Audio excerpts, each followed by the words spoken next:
learning under Katsuri Shibata for a while it showed me a lot of the little intricate things that I was actually doing incorrectly. It really had me rethink my fundamentals. Sarcophagus, which he is the mummy. He is a fez wearing mummy with a red coat and really bad puns. I was RDC's first title fight, and now it's the first international fight. So I was super excited to have an opponent from overseas. You, petty human with the mask, tell me where Optimus Prime is. Hey, am I seeing things, or is there like a giant talking robot looking at me right now? Do not mess with me, human. Bring me Optimus Prime. How about I bring you a hockey stick to the face, pal? Google! I went up to the luxury boxes where they had a box for family and friends.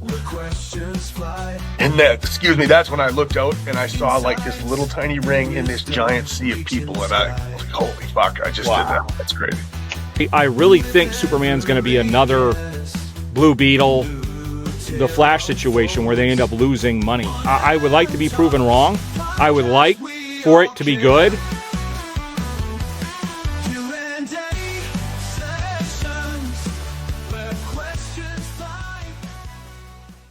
This week's episode is sponsored by Dubby Energy Drinks. Dubby is a brand that is tried and tested with thousands of monthly people consuming their drinks.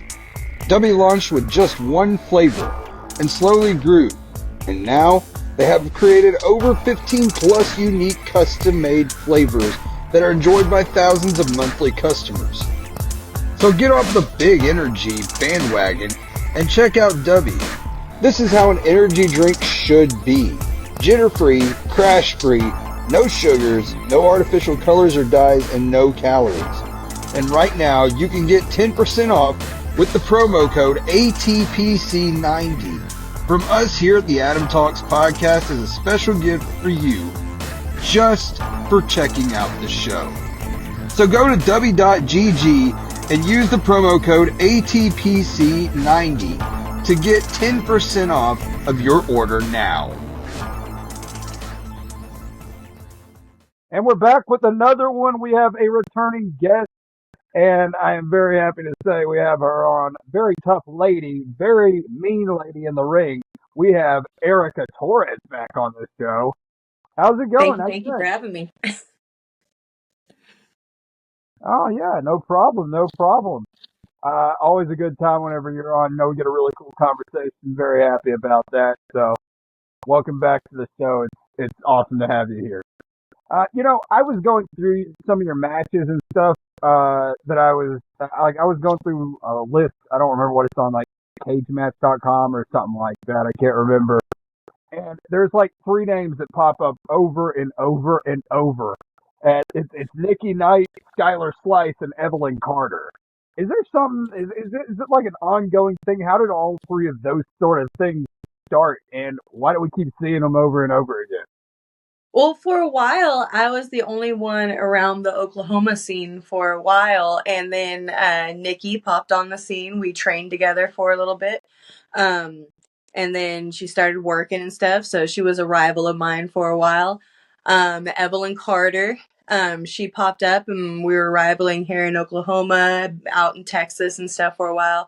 And then Skylar, she popped up out of Tulsa, and when she hit the scene, I was fighting her all over Tulsa, Oklahoma City, Lawton. We'd go down to Kansas. We'd go down to Texas. We were hitting the roads and just beating each other up.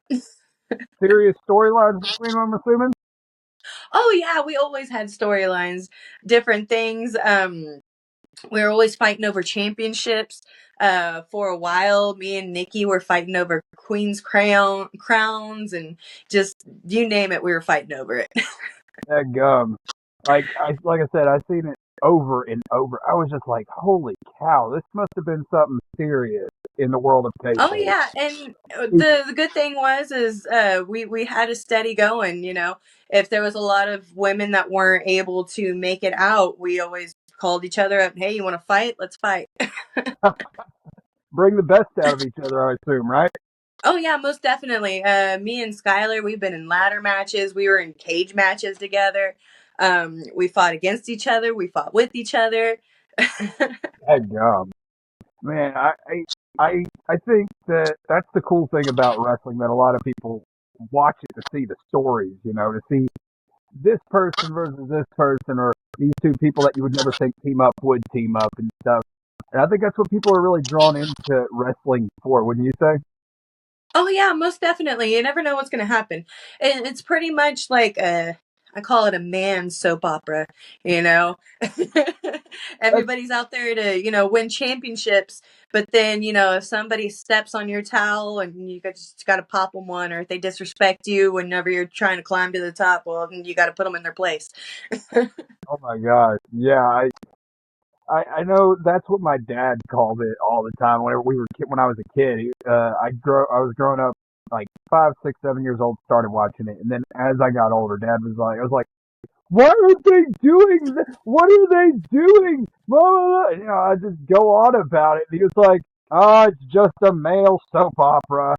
Guys get all they want out of it. It's just action all the time, and then there's huge drama throughout it."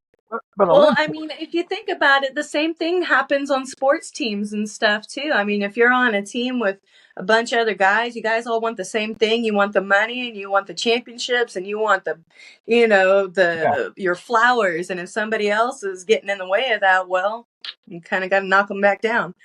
get them out of there. Yeah, Hmm. I mean, that's something that I think. A lot of people come in for matches, really cool matches, but those are a dime a dozen.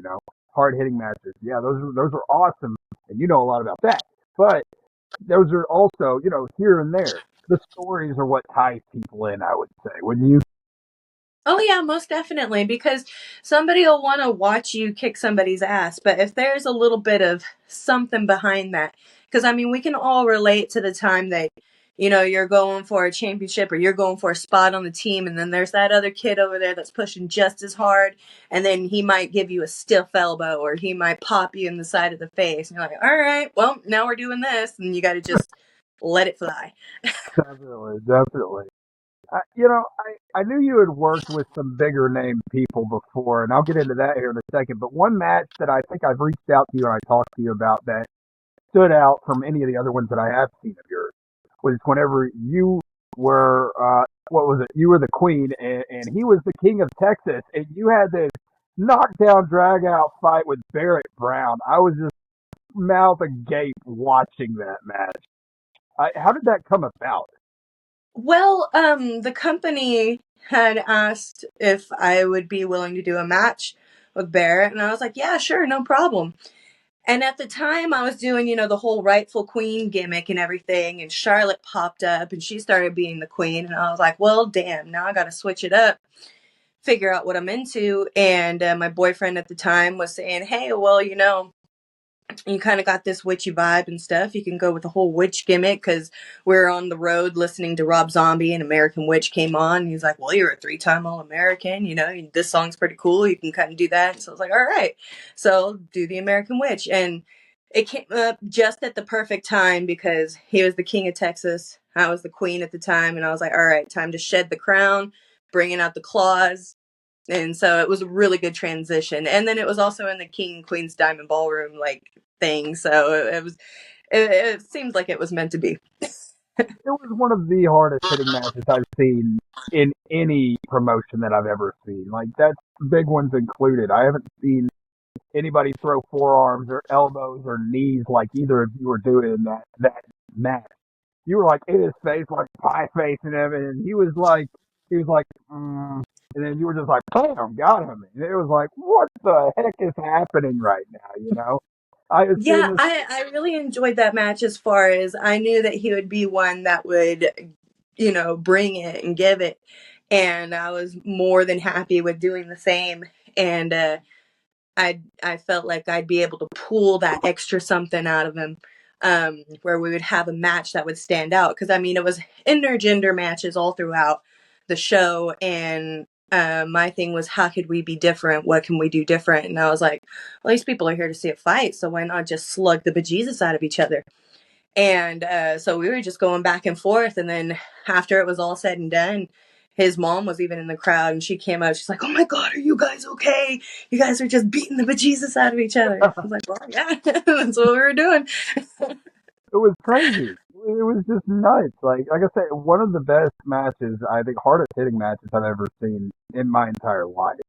So I don't know how you guys went in there. And I mean, trust is one thing, but when you're throwing German suplexes on people and making them land on the back of their neck, or when you're throwing these knees that look like they're going to take somebody's face off, I mean, trusting somebody is one thing, but really, really trusting somebody is a whole different ballgame.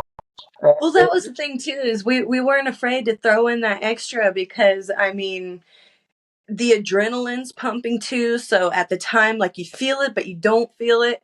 And with the way that we had the crowd going, how they were so in it, we wanted to keep that going. So in order to keep that going, just slug and do what we could to keep going.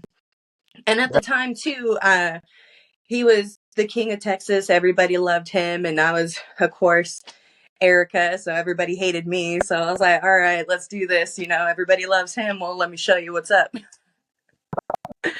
I have kind of that Napoleon syndrome where it's like, I'll find the biggest guy, the best guy, and just go after him and see what I can do. And you definitely did. He's gone a long way, and I'd say you came a long way from that point to current day as well. I mean, both of y'all just freaking amazing workers in the ring, and Much appreciated. amazing on the mic too. Y'all both know how to speak on the stick. You know what I'm saying? So I don't know how y'all got to the point. It's just hard work, I assume. I mean, there's nothing more than that, right? Well, the main thing is believing in it. I mean, we're saying things that we truly believe. I mean, we're out there, we're looking to get championships. We know what we're capable of. We know what our opponents are capable of. So if you believe it, everyone else will believe it, and it comes easier. It makes it easier. Believe the hype that you bring to it. I understand that now. That makes a lot of sense. When you were working with those other three ladies that I talked about so much, did it feel like you would know what each other was doing without even having to have any kind of communication in the ring at all? Like, you just knew the next one's Oh, coming. I know it's coming next. it came to the point where we could just slide in there and just do it. If I was showing up late, we'd run in there and be like, "All right, let's just play. Let's do this. Let's fight. Let's duke it out. We can do this." And we'd be able to feel what each other was doing, and then if there was something weird or whatever, we'd be able to capitalize on it and switch it around.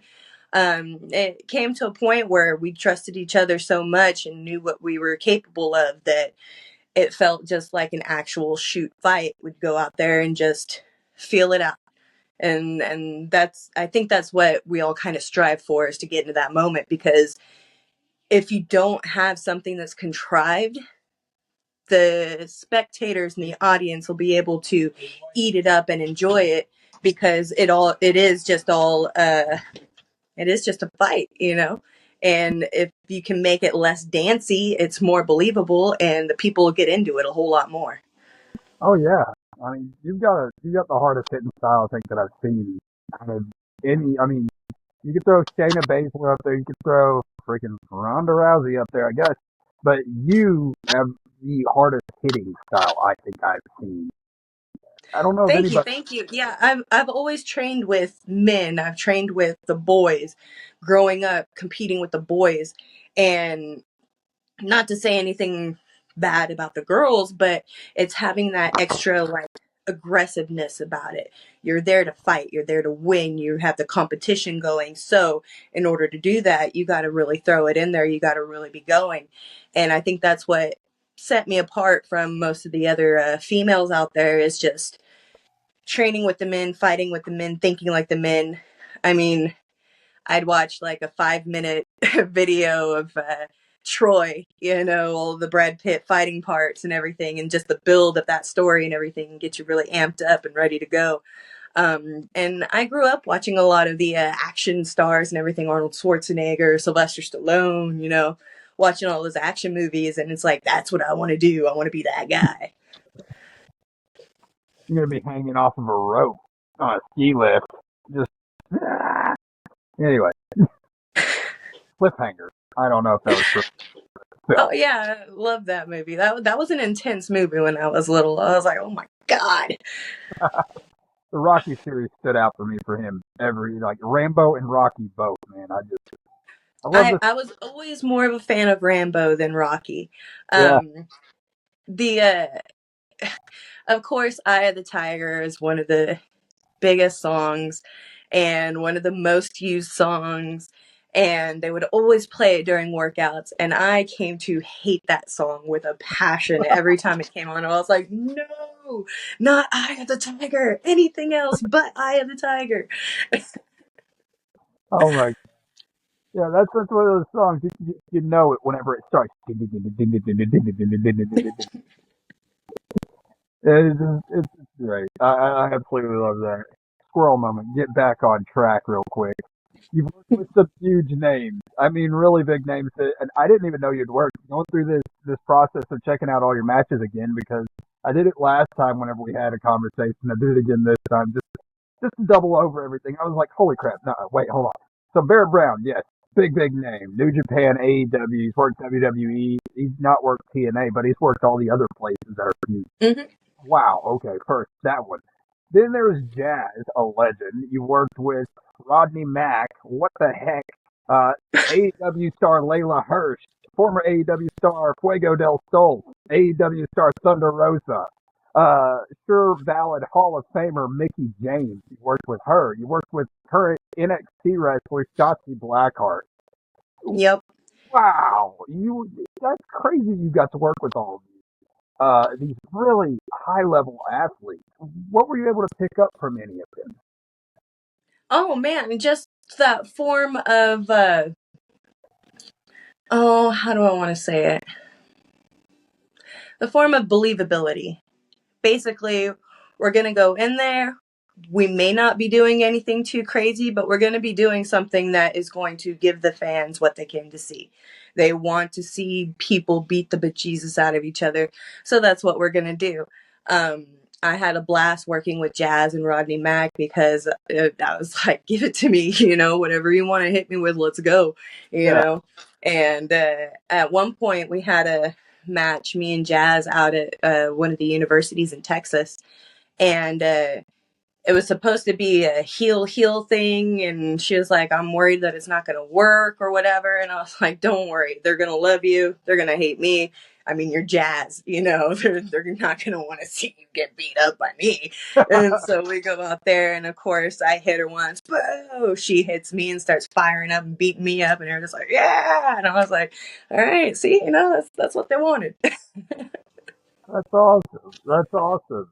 Like, you see these current day wrestlers, the Fuego del Sols, the Thunder Rosas, the Shotzi's, I mean, and they're still out there doing it. But then you got Mickey James, who I'm not sure how active she is. I know she's somewhat active, but she's went against some of the bigger names, including Jazz as well. Were you able to pick up from her? Was it the same sort of thing, or was it something different? Picking up with Mickey James was just having fun.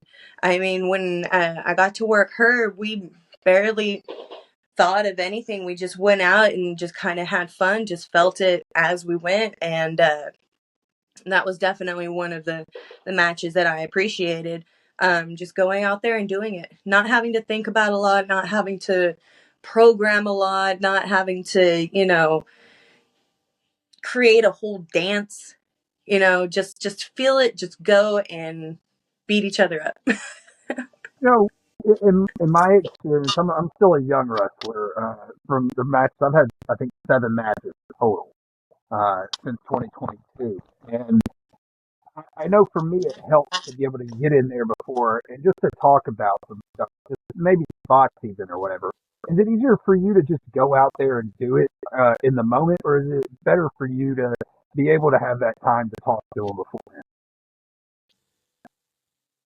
Yeah. I mean, it's really, I can see where it's definitely nice being able to talk with your person, getting to figure out what they're capable of, what you're capable of, and everything like that. But then as you evolve and as you start thinking, you want to get to the point where you create your offense where you're in control. Because you know what you're capable of, you know what you're going to do. And then you have to size up your opponent. Okay, if I'm working a bigger opponent and I have to fight this bigger person, what moveset am I going to do in order to bring this person down and be able to pin them? Or if you have a smaller person, all right, I know that I can pick this person up and throw them over here. I know that I can do this with them over there. Or if it's same size, all right, I can see where we're going to have a little more of a locking horns, as you can say, you know. But you definitely want to adjust your move set to your opponent, and then also know your move set. Okay, think about it. If I have somebody in the corner, what's something that I might be able to do? Okay, I'd run in and give them a splash. But what if they duck under? Then if they throw me over, I'm going to have to be able to do this. I'm going to have to be able to do that. So constantly thinking situal awareness. You know, what are you going to do if you're stuck on your back and you got to get out? A lot of my stuff I learned from collegiate wrestling, you know, because you're never going to be in the same position. You're never going to be in the same spot, you know. It's always going to be different maneuvers and stuff. So you want to be able to feel that. So if you feel somebody sticking in an arm in a certain place, okay, well, how can I maneuver my body to get out of this and get myself back on top? Or if you have them into something, you got it cranking, then how are they going to be able to maneuver out of that and get back on top? Okay. Yeah, I can get that. I think with more, like you're saying, with more experience, the more you do, the easier it gets to do all of that, right? Yes. Like, 'cause you've And been then reps too. You wanna rep it out. If you have somebody that you can work out with, I mean, work on different duck unders, different takedowns, different things like that. So that way, if you get in a situation where you're like, all right, we just got thrown in here, we have no time to talk, no time to do anything. What can I do? What's going to make sense, and what can we maneuver about to make this actually work? okay. See, me and one of my really good friends, the guy that I wrestled in my last match, uh, like we came up. He started wrestling for me in my backyard wrestling promotion, and we got into the professional wrestling. Into professional wrestling, our first match was against each other. So we got the chance to do that, and he's had way more matches than I've had, but I've had health issues and this and that that kind of prevented me from being able to do any of the other stuff. Plus, he's a single dude. I'm a dad of two, and I've got a whole life outside of wrestling. So, you know, he knows how to do this stuff. He can adapt pretty well in the ring. You know what I mean? And Oh yeah. we went in there. We went to this last one, which was at a Comic-Con, and we kind of just were backstage because the ring was already set up, and there was people already sitting waiting for the show to start and stuff. So we couldn't go out in the ring and work on anything. So we just kind of tossed it out backstage and tried to figure out what we were doing, you know, and it worked. I wish it would have been better than it was, but it worked. It was probably my favorite match that I've ever had. But if I feel like I would have felt better about it if I would have had that extra time, you know, just to be able to get out there and work a little bit because it had been months since I'd even gotten there already at that point. So, you know, I think that you're right. More experience is better. It helps out a lot. Have you worked? Let me ask you a question.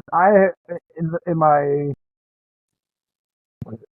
fifth match, I had to work with someone who did not have any professional wrestling training, but he was still in there working for this very small promotion.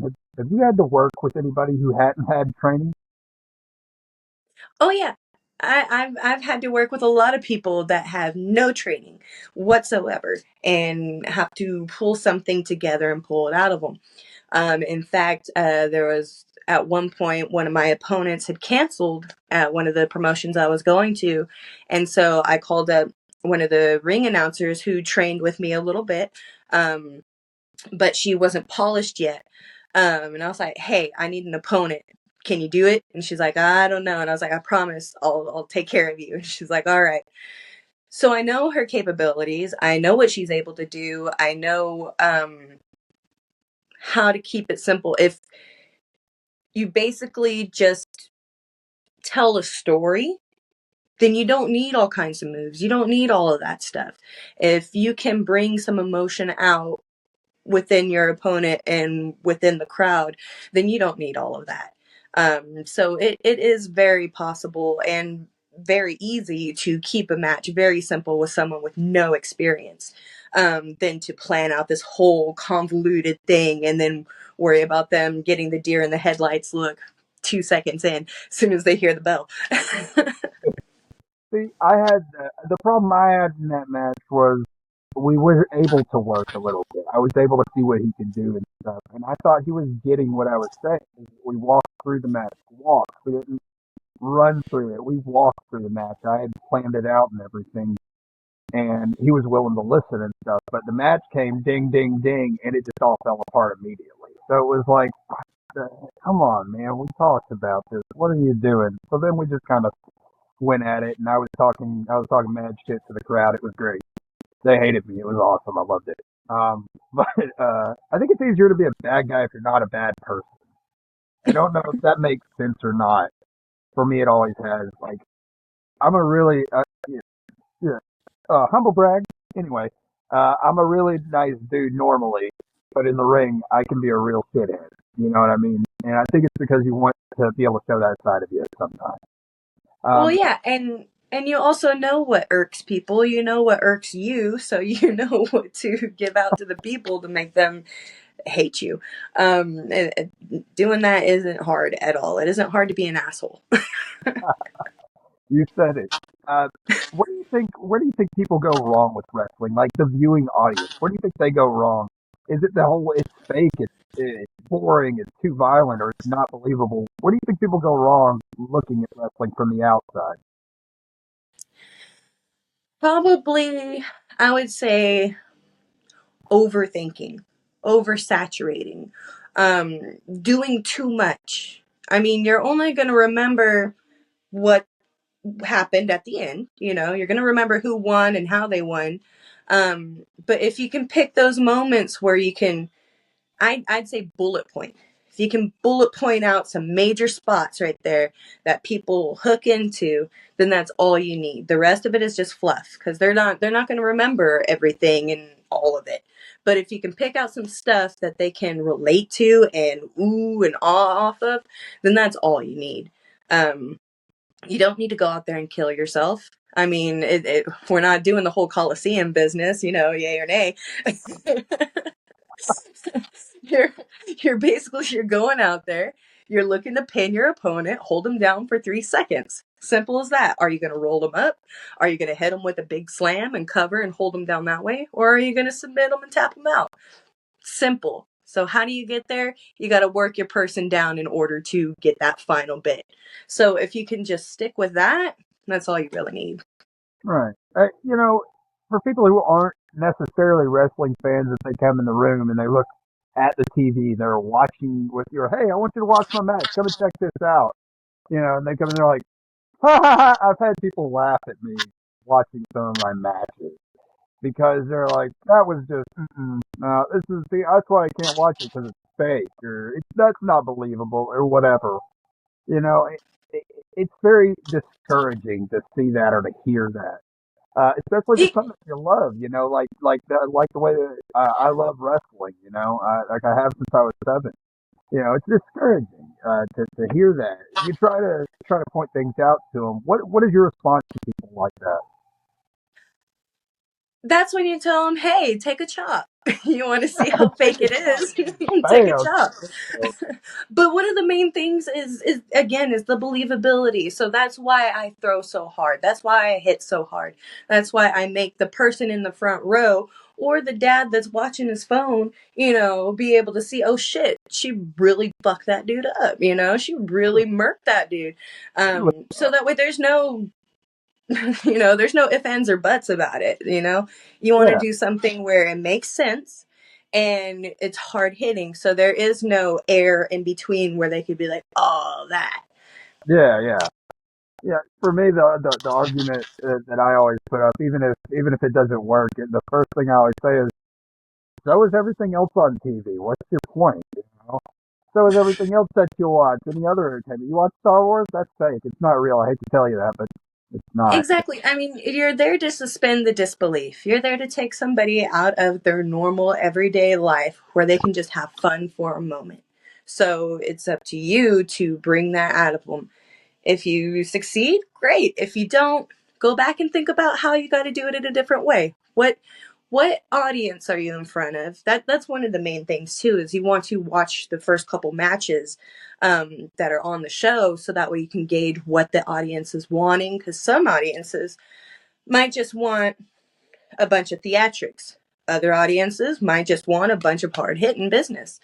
So it's you want to gauge your audience and see what they're into and what they're about, so that way you can take that moment to suck them in and give them a moment to just get away from their normal everyday lives. So this may be naivety. This may be me being naive just because I'm so young, and I've watched wrestling. Canada's Bizarro World or whatever in Jerry Lawler's words. But it feels like a lot of the crowds that I've gone to are the same. Are you saying there's a lot of differences in each crowd that you wrestle in front of? Okay. Oh yeah, there's plenty of differences. I mean, you might get in front of a crowd that just wants to see some high flying. They expect to see some lucha. If you go down to a lucha show, they're going to expect you to be doing some high flying, some flips and this and that. And so if they're expecting that, then you know that the rest of the show is going to give them that. So you're going to want to give them something different. That's when you go with the hard hitting, picking people up, showing power, slamming them around, throwing them out in front of people and everything. That's going to set you apart, and then that's going to give them something else that they don't normally get, because they're going to be expecting the flips and the rolls and all this business. But if you cut that out and turn it around, then you set yourself apart. Okay. It makes a difference well, I mean, I kind of knew to listen so you can know how to act, but at the same time, I don't guess I thought about it like that. Like every crowd wants something else. There's not the same crowd at every show. Obviously, that makes sense. But And then if you're in the middle of your match and they're not eating it and they're wanting something else, feel free to scratch what you got. Don't worry. I mean, you don't have to do everything that you planned out or anything like that. Feel it out from them. If they get excited of you giving them a body slam, well, shit. Want another one? Ask them. You guys want another one? Sure. Pick them up, slam them back down. If they're wanting to see you punch them another good time, all right, getting ready to punch you, and then they end up punching you, and then they're like, oh, so then that took that away from them, and now they're invested because they wanted to see you punch that person, but you got knocked down. So, I mean, just listen. They'll let you know. right on.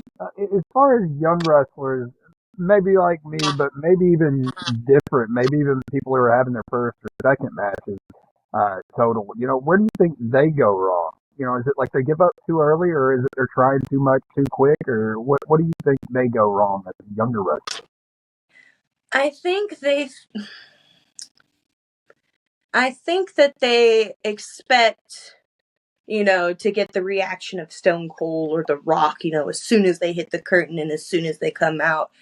And then when they don't get that, then it kind of deteriorates their whole being and they just kind of fizzle out and go on, instead of seeing what works for them, what they can do, fine-tuning what they are capable of, and then also selling themselves, because not everybody's the same, not everybody wrestles the same, and you don't want to be the same as everybody else if you're going to want to be successful and actually make something of this. So having in your head that you're going out there and you're the bee's knees and this is the greatest thing that you're ever going to do, and not take criticism or get upset at somebody for trying to give you a little bit of advice as to what to do, that usually ends up weeding out a lot of people. This is a question, and I've talked to different wrestlers that believe different things, so I'm going to ask you what your thought is on it. Is paying your dues a real thing? Yes. I would say so.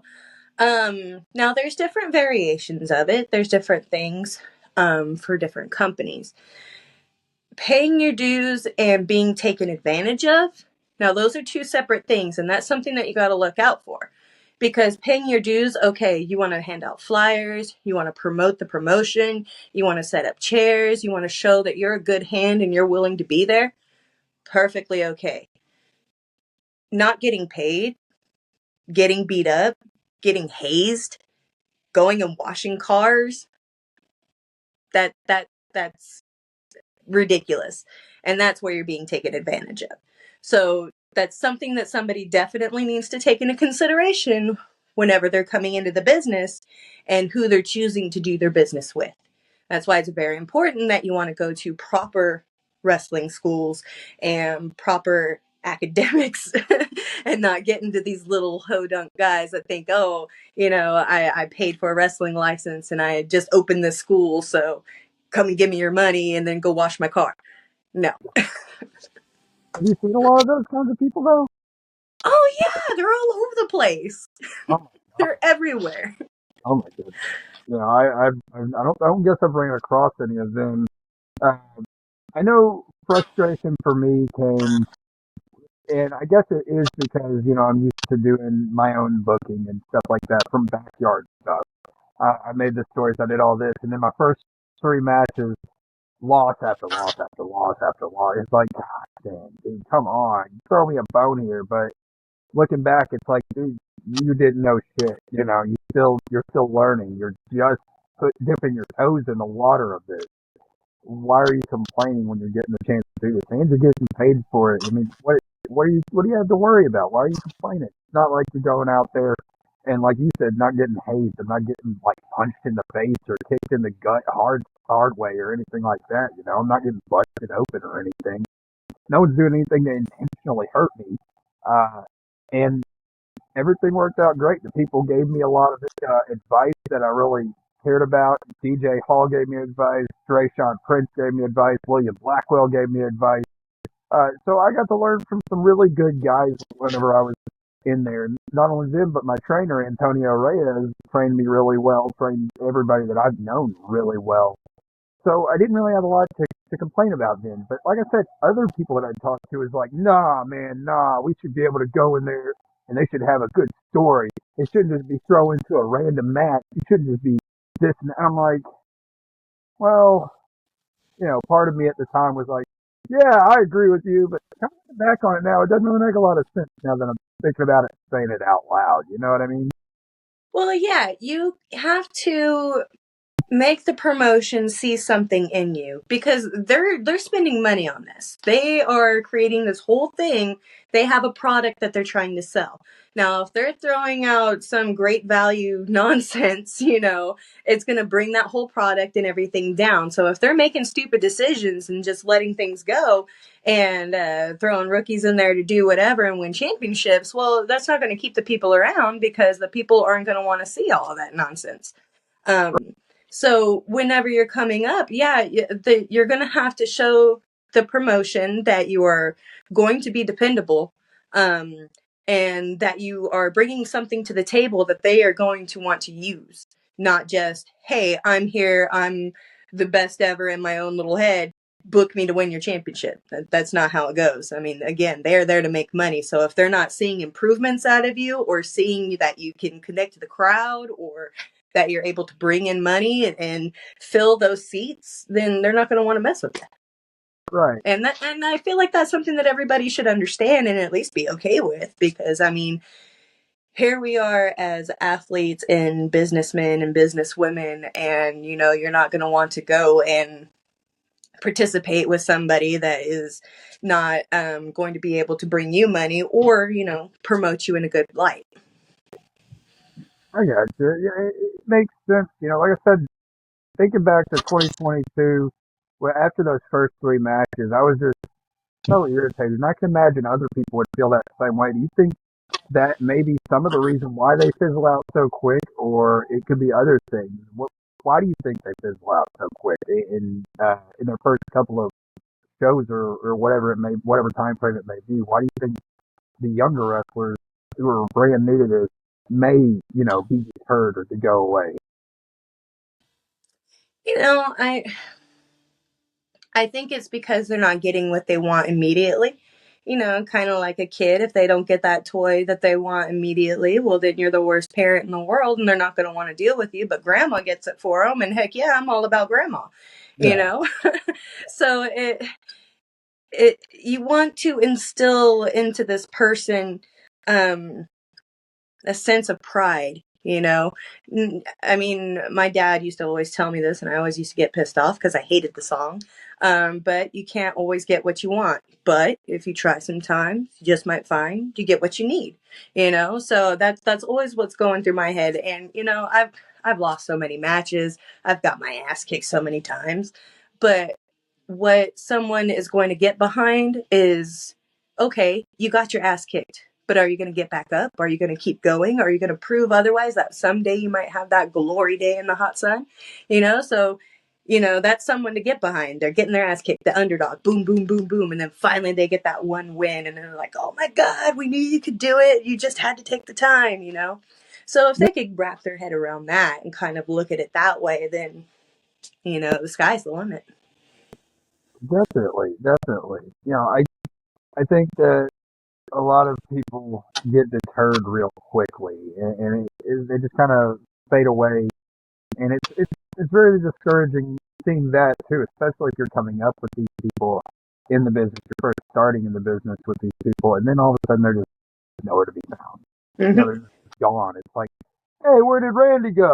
And they're like, oh, he hasn't been here in months. And you're like, oh, Randy. You know, it's like, why? But that's what really, I guess, makes the wrestler that they should be. You're either able to get in it and do it, or you're not, you know? And yeah, I mean, it's not for everybody. Not everybody can have the heart, the brain, the desire to keep going. And if they do, then that's what makes champions. That's what makes, you know, stars. So as long as you believe in yourself and you keep going, then that's great. But if you're not having fun, if you're not putting in your all and you can't see, if you see yourself dreading going to a promotion or dreading going to work out, well, then you got to do something else different, because not only are you going to hurt yourself, you're going to hurt everybody else in the process too. yeah, yeah, you come from a collegiate background in wrestling. Whenever you first got into professional wrestling, was it like, oh, I got to get in here and it's still some super competitive mode, and you're like, was it a moment where you were like, I need to win, or was it always understood that, well, you're going to win and you're going to lose? And this doesn't have to be the most competitive like collegiate sports are or anything like that. Oh yeah, at first, you know, I always wanted to win because I'm like very competitive. But then obviously you understand the nuance behind it. You understand what you're working towards and building towards in order to bring in the audience to make them buy a ticket. So then you get paid for them to come and see you. So in order to do that, you need to build yourself, and you can't always win.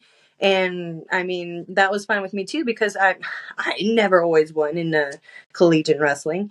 You know, I got second place in a regional tournament, and that made me work twice as hard so that way I can, you know, make first, you know. And that, I think that's what kind of builds character, you know, because no matter what, there's always going to be somebody better than you. No matter how good you get, you could be the best, there's always going to be somebody to come up and be better than you. So with that being said, I mean, you want to look at it as a competitive way, but you also want to understand what the overall thing is and what you're all working towards and doing. Okay. You know, I I I lost my thought. It ran off the track. I'm so sorry. My brain said goodbye for a second. It's like, you had that thought and it's not here anymore. So let me just let me ask you this: from your experience, you know, in wrestling, what do you think trainers should be most concerned about? As far as newcomers go, or even as far as even people that are transferred from a different academy or whatever it may be. What do you think professional wrestlers, trainers, that is, should be most concerned with when training people? Safety first. You don't want to push somebody to do something that they're not capable of doing. If they're not able to flip over yet, don't make them flip over. You know, baby step them, train them in a way where they are going to be safe, and then in turn be safe with others. because I mean, if they're not able to jump up and do a drop kick, you're not going to want to throw them in with a match with somebody and have them just kick them in the face, or kick them in the leg and tear an ACL or something, Yeah. So safety overall, absolute safety. And I think that's where a lot of trainers mess up, is they're wanting to get everybody to that end where they're on the show, that they rush them through and don't focus on the little things. Can that person throw a punch?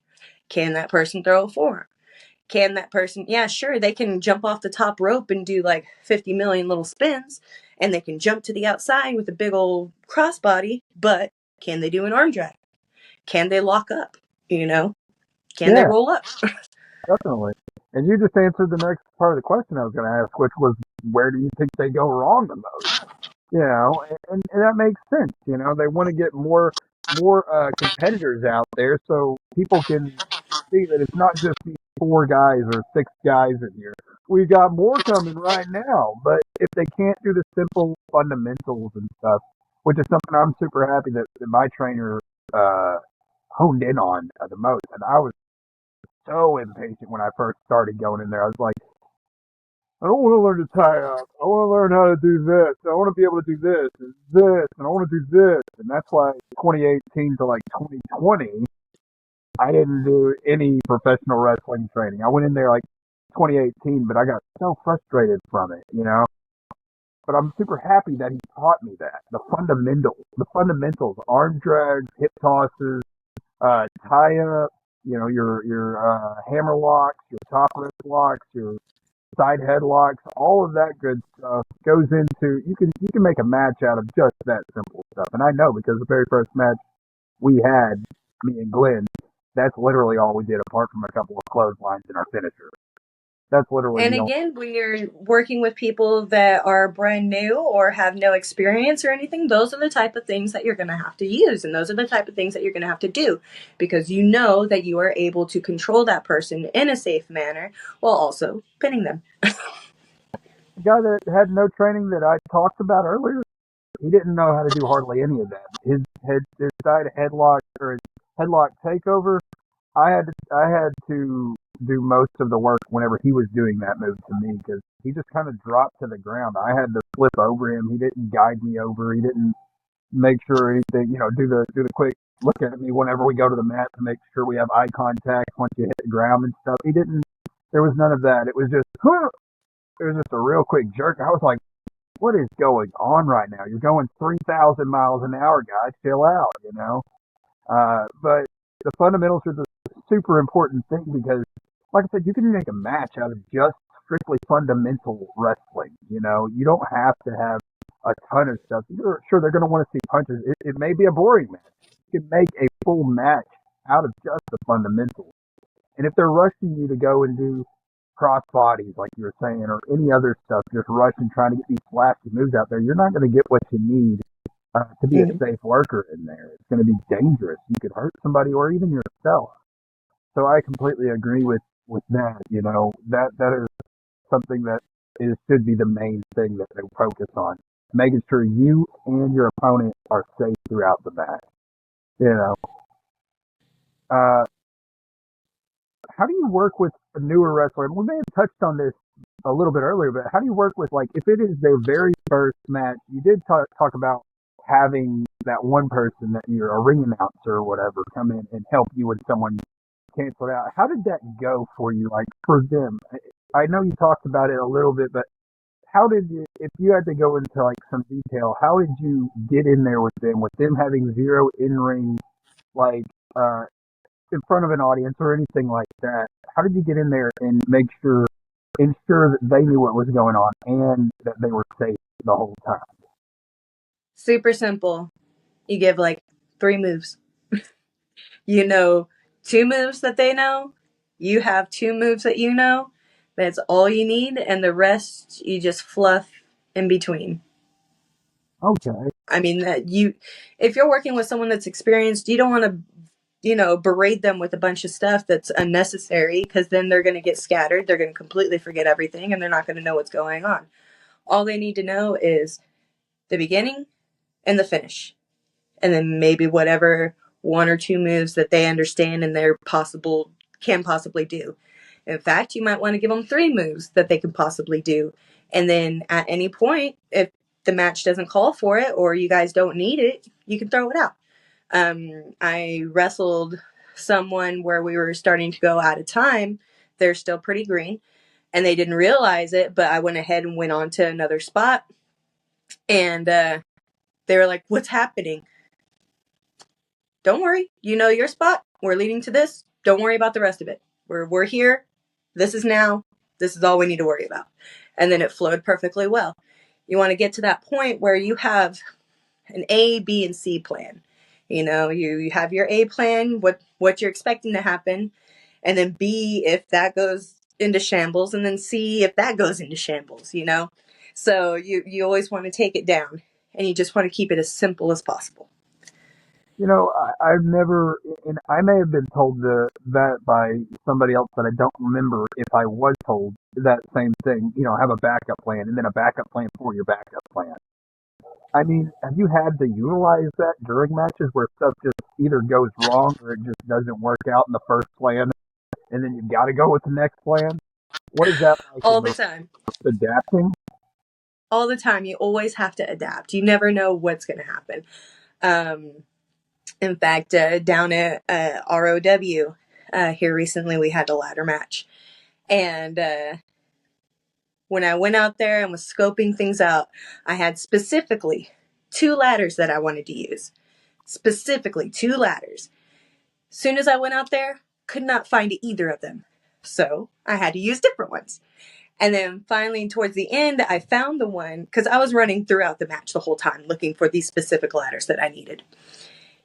Ended up using different ones, and then finally at the end found the one that I wanted. Yeah, brought that in, and then completely went on to something different. But that's happened. There's been times where things didn't go as planned, you know.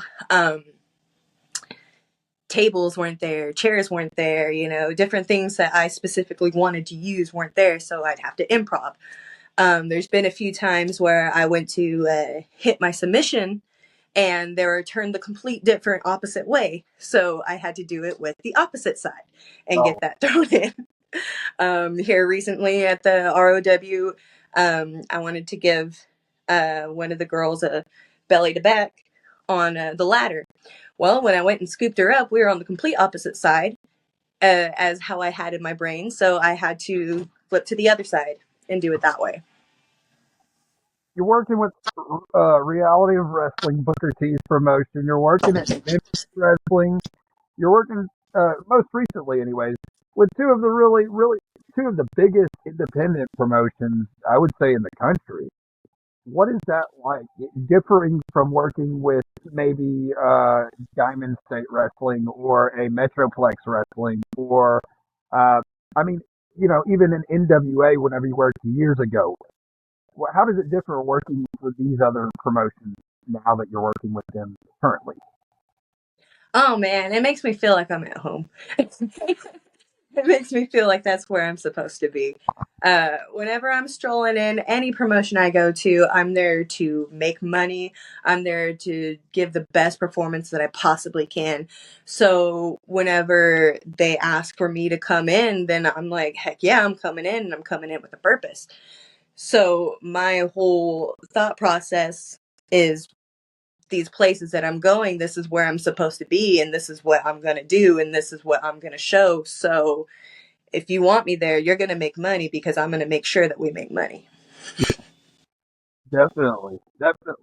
You know, WWE has done something that is kind of unprecedented in its history with the new program, the WWE ID program. Is that something you've been looking into, trying to get involved with as well?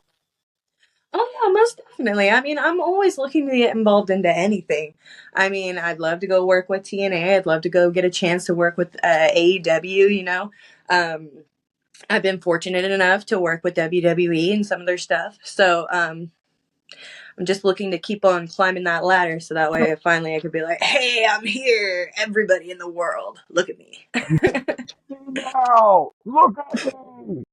Yeah, that's awesome. You know, Definitely one of the hardest hitters. Definitely an awesome lady to talk to. You've given so much great advice tonight to the younger generation of wrestlers, people that may be just starting, and I really appreciate that. You have, what, 16 years of experience in ring? That is Yep. phenomenal, and you are still going strong right now. You're almost 20 years into your professional wrestling career, and you're just chugga-lugga-lugga, go, go, go, go, go. You know, and that's awesome. That's awesome. I thank you so much for reaching out to actually come on. It's an honor for me, not for you, but it's an honor for me for you to be able to come on the show because it's not often that people just message me and say, "Hey, can I come back on? I'd love to do another episode." Yes, you can. Of course you can. Former National Wrestling Alliance Women's Champion. Yes, you can. Current Diamond State Wrestling Women's Champion. Yeah, of course you can come on the show. I would not at all mind in any way. You know, I'm not ever going to turn you down if you ask to come on my show. So I'm very thankful that you would join me on this show today. What do you got going on in the upcoming month, say February? What do you got going on in February? Oh man. Well, I got EPW, I got Memphis Wrestling. Hopefully ROW will have me back down. I've been keeping my eye on some of those ladies out there, so I'm really ready to scrap with them. Hopefully getting some shots at AEW. I see a lot of the other girls getting, dark matches and stuff with them. Hopefully getting a little bit of shine on some TNA and stuff. So I'm still trying to reach out there and try and get myself out there. But I mean, it's a hell of a ride and I'm enjoying it. Yeah, you're doing a freaking phenomenal job. It's gotten to that point of the show where we're gonna go ahead and start winding down a little bit. We're gonna say the three grateful things, and mine has not changed since the last time we talked. My support system for one. The second one is you, because without you, this show would just be me talking to myself, and who wants to listen to that? But apart from that, you don't have to be here. I believe I told you that last time when you were on, but you don't have to be here. And I'm so thankful that you would choose to come on this show. And the third thing is it's like two parts, so I guess it's four. But anyway, the good Lord above, because without him, nothing's possible, and with him, everything's possible. And for my current state of health, getting better every day. Mental health, doing great. Physical health, my back's been hurting quite a bit. So, it's getting better every day, and I am very grateful for all of those things. Erica, what are three things that you are grateful for in this moment? Well, I'm definitely grateful for my family. They definitely give me all the support that I need. Definitely the fans and everybody that take the time out of their day to watch my social media, to buy a ticket and come see me wrestle, watch on TV, YouTube, all of that. So definitely thankful for the fans and their support. And then, of course, yes, thankful to God for blessing us all, allowing us all to be here, giving me strength, wisdom, and forgiveness. Definitely. Well, thank you so much for coming on. Where can people find you if they're wanting to look up Erica Torres thing? Oh man, you can just Google me, Erica Torres, and that'll pop up. But you can definitely find me on all the social medias, the Instagram, TikTok, Facebook, Twitter. You can check out my matches on YouTube. Yeah, just give me a follow and watch all the nonsense I do. Thank you so much for coming on. It's always a blast having you on. I can't wait till the next time we get you back on here. Thank you. You have a great night, Erica. You too.